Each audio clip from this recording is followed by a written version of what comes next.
Assalamualaikum, salam sejahtera. Anda sedang menonton Agenda Wani bersama saya Najib Aruf, dan episod pada kali ini agak special sikit kita berikan bersempena dengan mesyuarat Menteri Ekonomi ASEAN kali ke-57 yang berlangsung di Kuala Lumpur. Kita selaku tuan rumah ASEAN pada tahun ini adalah mesyuarat menjelang kepada sidang kemuncak pada Oktober nanti yang kita akan bawakan. Itu adalah penutupnya yang terbesar, dan sudah pasti kita ingin melihat pencapaian kita selaku tuan rumah dan juga kepentingan isu-isu semasa yang mendesak. Kalau kita melihat konteks antarabangsa pada ketika ini, sudah pasti dalam keadaan pertukaran order dunia pada ketika ini dari sudut ekonomi, geopolitik, geoekonomi juga di sebelah barat yang mempengaruhi cara kita bekerja di sebelah sini juga, dan bagaimana untuk kita bekerjasama di peringkat ASEAN sebagai contoh. Dan pada masa sama kita ingin campurkan juga dengan ketidakstabilan yang berlaku di kebanyakan negara di rantau ini.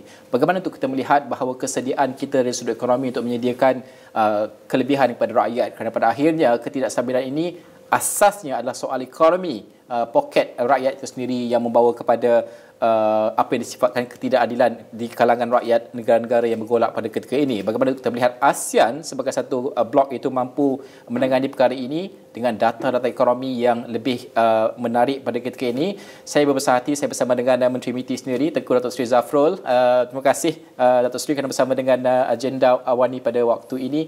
Saya membuka tirai diskusi tadi, kita melihat kepada keadaan semasa. Di peringkat antarabangsa, kita ada tarif itu hampir reda lah kiranya. Cuma adalah sedikit saki-bakinya dari segi perkara tersebut. Untuk Malaysia setidaknya ada perjanjian yang sudah dicapai, cuma menantikan kenyataan secara bersama. Itu Malaysia dan juga Amerika Syarikat. Tetapi dalam konteks ASEAN sebagai contoh, bukan sahaja kita perlu menyelesaikan beberapa konflik seperti Thailand dan juga Kemboja, tapi juga ketidakstabilan yang berlaku sekarang kita saksikan di Filipina mungkin, walaupun bukanlah secara langsung disebabkan oleh ASEAN itu sendiri, tapi sudah pasti apa yang berlaku di setiap negara ahli itu juga memainkan peranan sebagai contoh.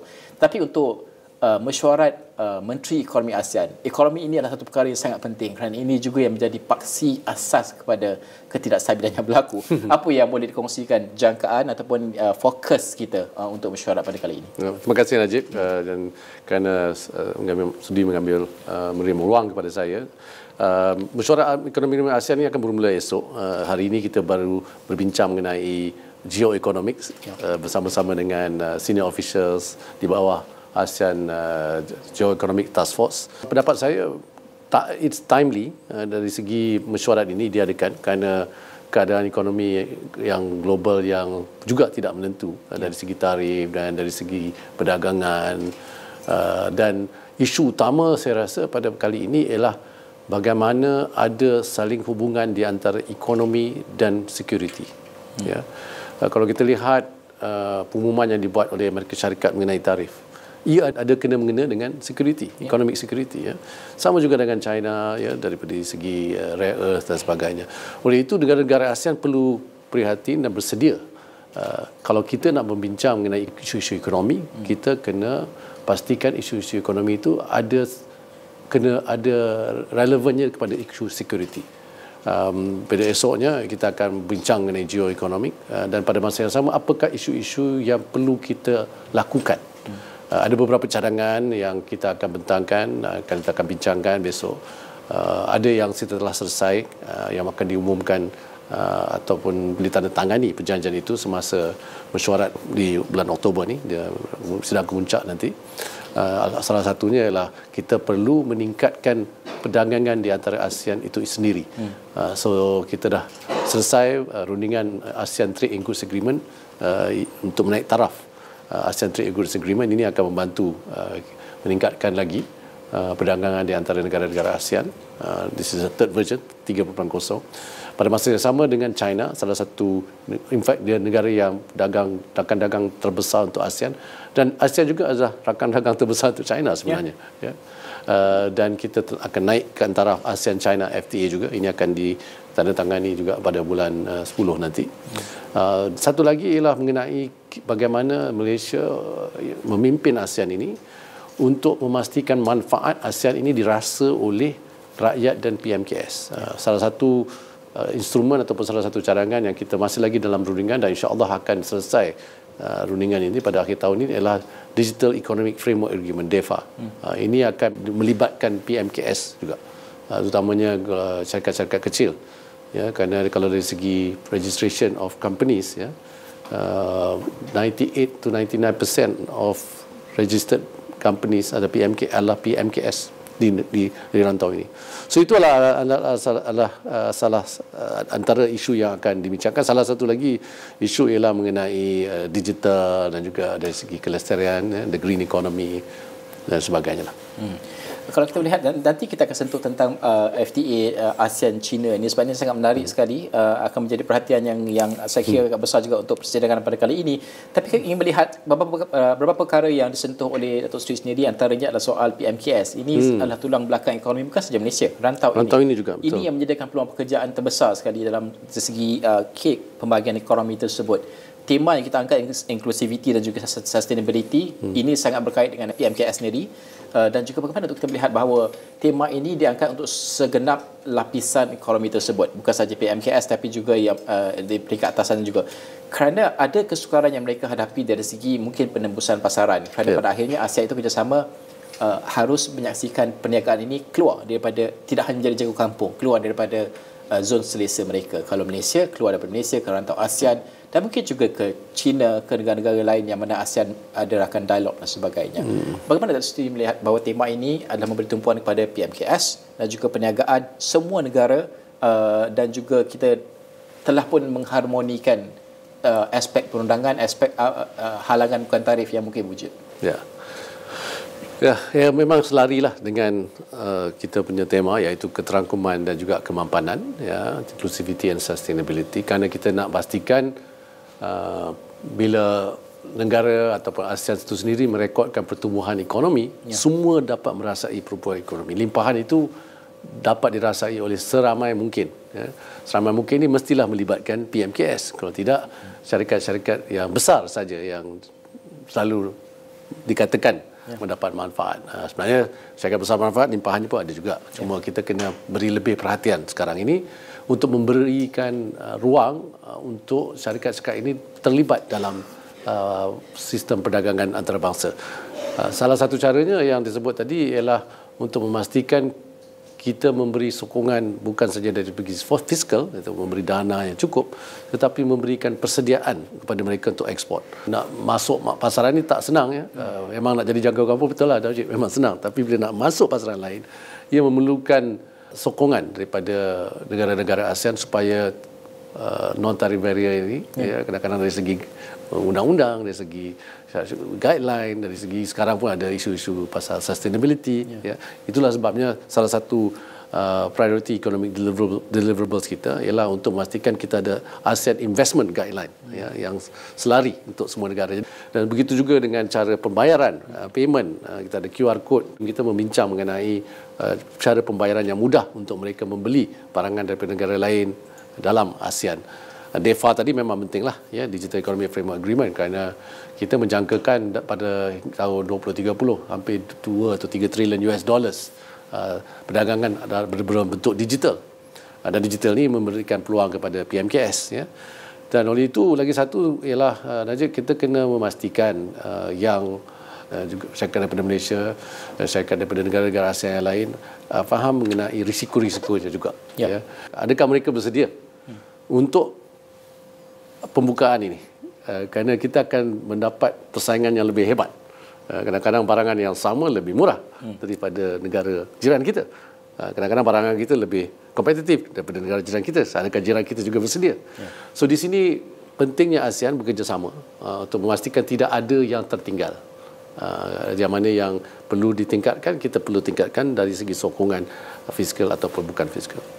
Okey. Tadi saya membuka diskusi ini dengan melihat kepada perubahan order dunia itu sendiri. New economic order. Ini adalah satu perkara yang memang kita hadapi dan fakta. Kalau kita melihat cara Amerika Syarikat sebagai contoh di bawah kepimpinan Donald Trump berdagang, berdialog dan sebagainya, ini satu perkara yang berbeza dengan apa yang biasa kita saksikan dalam konteks kita berdialog soal ekonomi.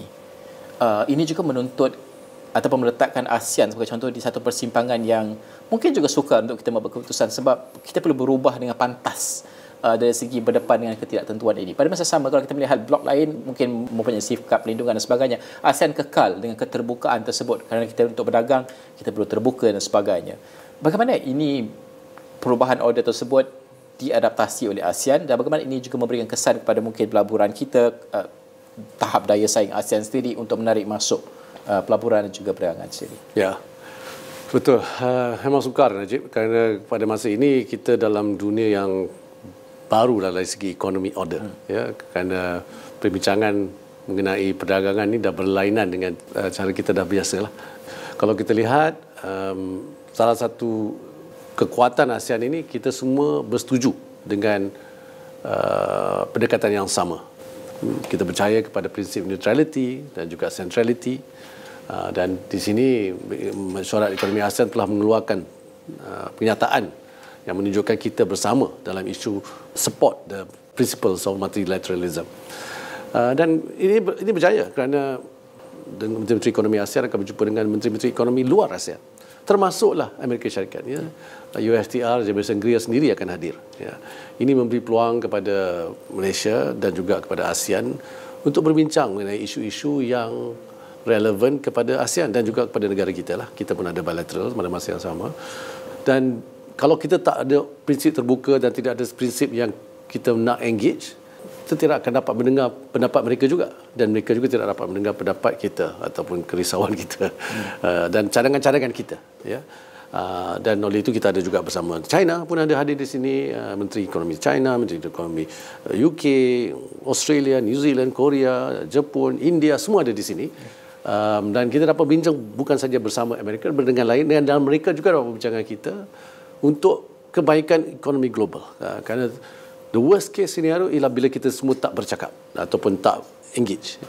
So di sini platform yang kita gunakan di sini ASEAN dan melalui kepimpinan Malaysia sebagai pengerusi ASEAN, insya-Allah dapat meredakan isu-isu yang kita rasa boleh diselesaikan.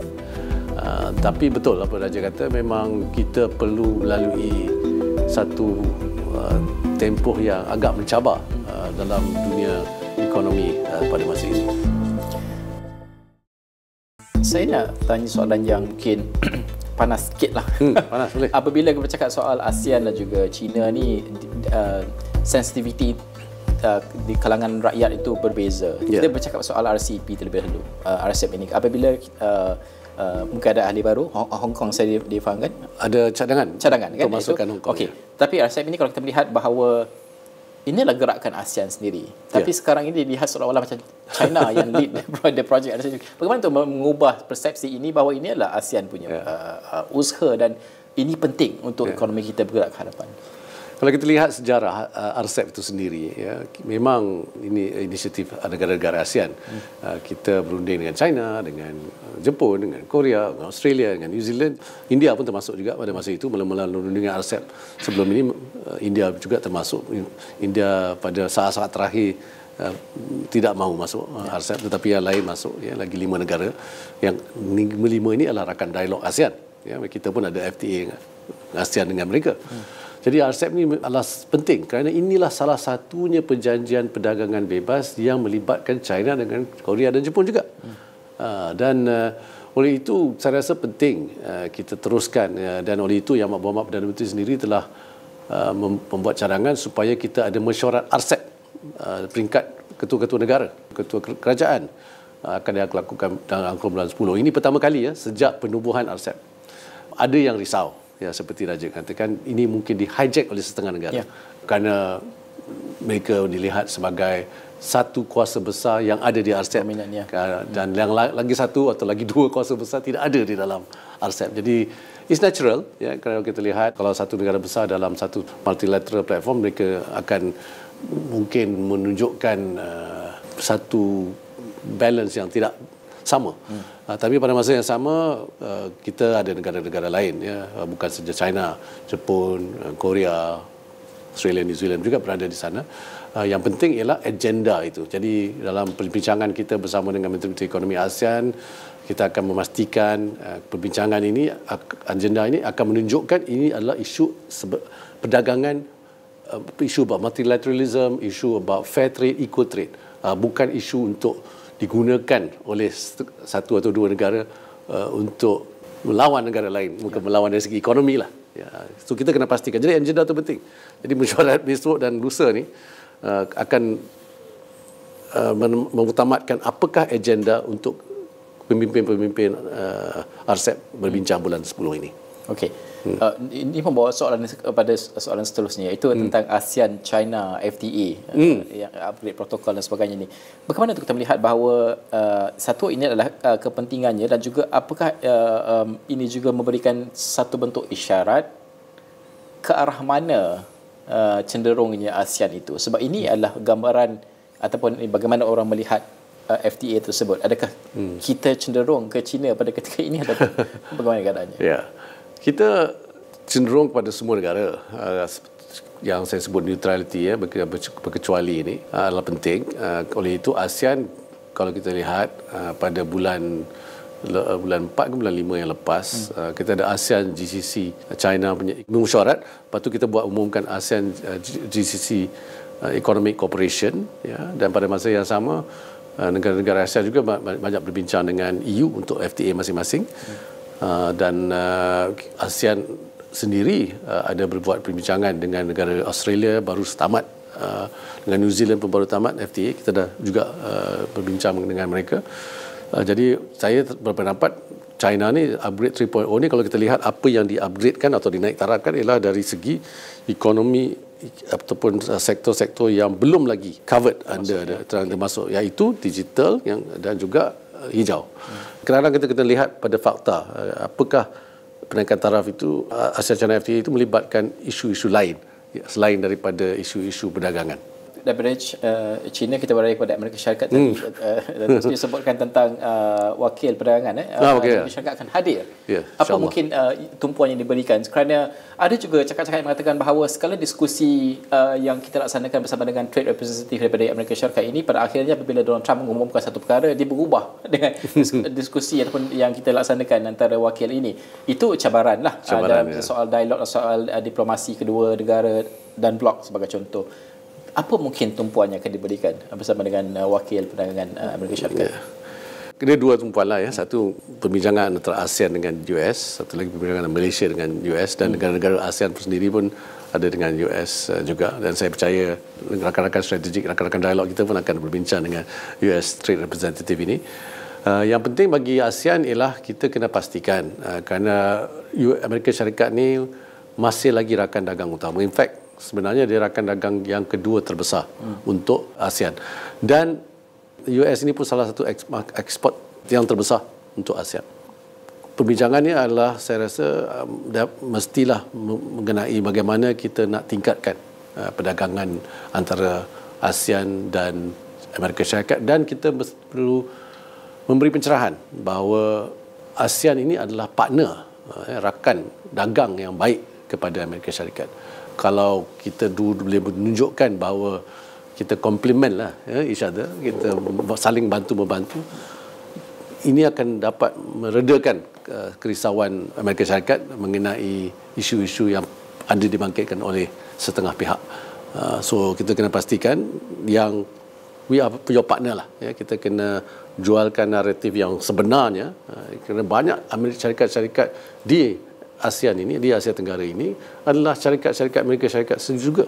Ya, dari segi pelaburan contohnya, kita cakap pasal perdagangan tadi, tapi dari segi pelaburan juga Amerika Syarikat adalah pelabur yang terbesar di ASEAN. Ya, oleh itu kita sebenarnya it's a win-win lah. Kita kena tunjukkan kita punya relationship dengan Amerika Syarikat dari segi perdagangan pelaburan adalah menang-menang. Ya.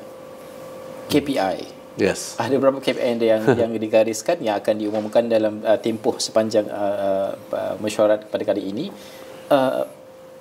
Are we on the right track in terms of KPI tersebut, achieving all these outcomes-nya, KPI-nya dan sebagainya? Sebab tadi Datuk Seri menyebutkan beberapa perkara, antaranya sudah pasti soal FTA bersama dengan China ini untuk naik taraf tersebut. Ada juga beberapa perkara yang saya kira menarik, macam grid ASEAN itu sendiri. Ya, ada juga India juga ada, masih lagi dalam bincang. Okey, kalau berdasarkan KPI tu, adakah are we on the right track in terms of, sebab ada banyak perkara kalau saya lihat banyak KPI tu, ya.